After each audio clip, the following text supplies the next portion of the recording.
Palsana police સ્ટેશનની હદમાં ગંગાધરા નજીક રવિવારના રોજ સાંજના 7:30 વાગ્યાના સુમારે કડોદરાથી બારડોલી જતા રોડ પર રાયન સ્કૂલની સામે ગમખ્વાર અકસ્માત સર્જાયો હતો।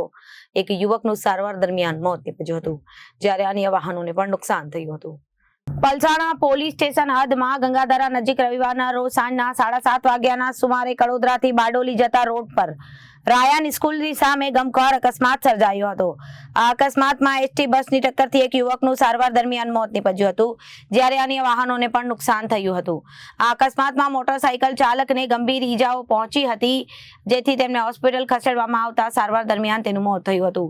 એટલું જ નહીં, વિશાલભાઈની માલિકીની એક્સેસ મોપેડ નંબર GJ19BH7978 જે તેમણે રોડની બાજુમાં ઊભી રાખી હતી, તેને પણ એસટી બસે ટક્કર મારીને રોડની બાજુમાં ફેંકી દીધી હતી, જેથી મોપેડને પણ નુકસાન થયું હતું।